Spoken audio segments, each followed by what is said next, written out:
पता है कि लोकतंत्र में हर 5 साल पर लोगों को अपना विधायक चुनने का अधिकार मिलता है।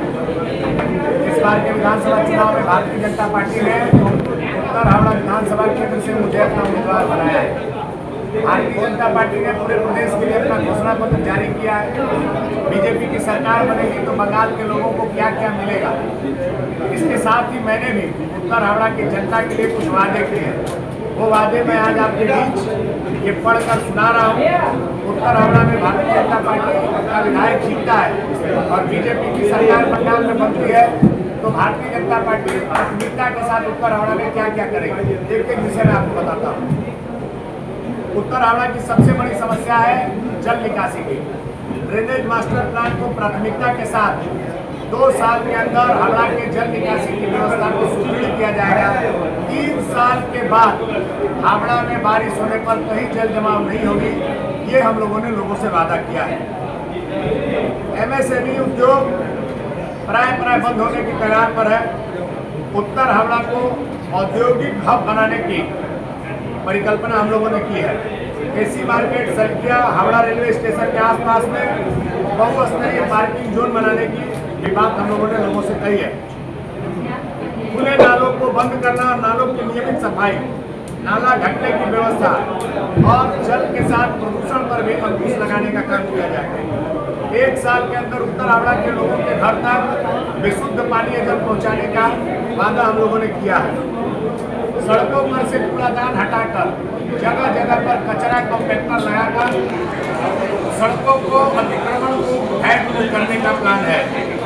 दशकों से बहुप्रेक्षित सड़किया फ्लाईओवर जो बार बहुत सारे मुआवजे देने के बाद भी सड़किया फ्लाईओवर नहीं बना, वो आने वाले दिनों में सड़किया फ्लाईओवर सहित और कई फ्लाईओवरों का निर्माण किया जाएगा।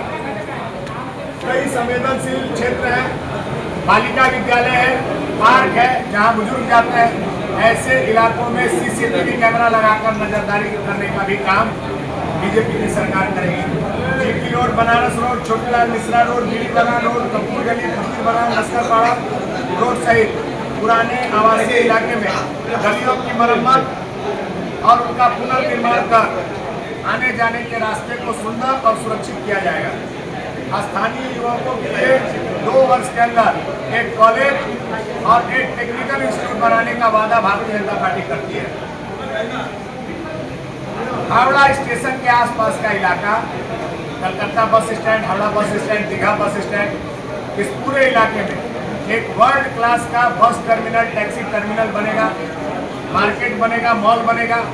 सड़कों पर बैठने वाले हॉकरों को पुनर्स्थापित करके उनके लिए स्टॉल देकर जीवन भर के लिए उनके रोजगार की व्यवस्था की जाएगी। हॉकर न किसी नेता के जुलूस में घूमने को बाद होगा, न रोज रोज अपने कमाई में से पैसा किसी को हफ्ता वसूली के लिए देगा। स्वास्थ्य सुविधा के लिए सतुवाला आई हॉस्पिटल की खाली जमीन पर 100 बेड का सरकारी अस्पताल बनेगा जहां लोगों को मुफ्त में इलाज होगा। साथ ही सड़किया के दूसरे इलाके में एक आधुनिक स्वास्थ्य केंद्र का निर्माण किया जाएगा। साहेब बगान मार्ट सहित HIT मैदान का नव निर्माण कर बुजुर्गों को और बच्चों को समर्पित किया जाएगा। उत्तर हावड़ा के सारे मैदान, मार्ट, गार्डन अतिक्रमण मुक्त कर, राजनीति से मुक्त कर लोगों को सपोर्ट किया जाएगा। रानी झील को साफ करके एक वाटर ट्रीटमेंट प्लांट लगाकर रानी झील को साफ करके उसका सौंदर्यीकरण किया जाएगा, जिससे आसपास के लोग वहाँ पर जाकर शाम को आराम कर सकें और छठ पूजा के समय में वहाँ बड़ी संख्या में लोग एक साथ छठ पूजा कर पाए, इसकी व्यवस्था की जाएगी। भारतीय जनता पार्टी की सरकार बनेगी तो उत्तर हावड़ा में विधायक सुविधा केंद्र बनाया जाएगा जहाँ पर लोग अपनी बात आसानी से कह पाएंगे। समय पर जन सुनवाई के माध्यम से उनकी समस्याओं का समाधान किया जाएगा। भैया क्या लगता है 2021 के मुकाबले 2026 में कितना निष्पक्ष तरीके से उत्तर हावड़ा वासी वोट दे पाएंगे? 2021 में हम लोगों ने देखा था आपके हारने का जो मार्जिन था खूब ज़्यादा कम नहीं था, तो क्या लगता है? देखिए, इस बार चुनाव आयोग सख्त है। मृत वोटरों का नाम, डबल एंट्री के वोटरों का नाम और गलत तरीके से मतदाता सूची में जिनका नाम था उनको बात किया गया है। ये बात जरूर है कि इसमें कुछ जेन्युइन वोटरों का नाम निकटा है टेक्निकल कारण से, लेकिन जब जाली मतदाता का नाम कट जाएगा तो स्वाभाविक है मतदान निष्पक्ष होगा। चुनाव को पूरा निष्पक्ष करने के लिए, निर्भय करने के लिए बड़ी संख्या में सेंट्रल फोर्स उतरे हैं। सेंट्रल फोर्स सिर्फ बूथ नहीं, मतदान केंद्र नहीं, मतदाताओं के इलाके को भी सुरक्षा मुहैया कराने का काम करेगी। पूरी गश्ती के साथ सड़कों पर रात से लेकर दूसरे दिन के रात तक गली गली में सेंट्रल फोर्स रहेगा। आपके फोन पर जितना देर में ब्लिंकिट आपके घर सामान पहुंचाता है, उससे 2 मिनट कम पर सेंट्रल फोर्स आपके यहाँ सुविधा पहुंचाने के लिए उपलब्ध रहेगा। टोल फ्री नंबर चुनाव आयोग देगा। चुनाव आयोग ने बहुत सारे ऐसे उपाय बताए जिससे आप सूचना दे सकते हैं।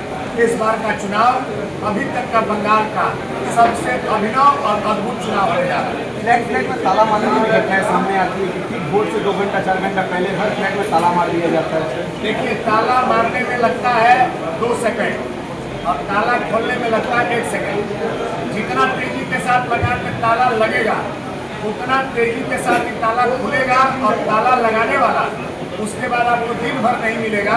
ये चुनाव आयोग ने इस बात की व्यवस्था की।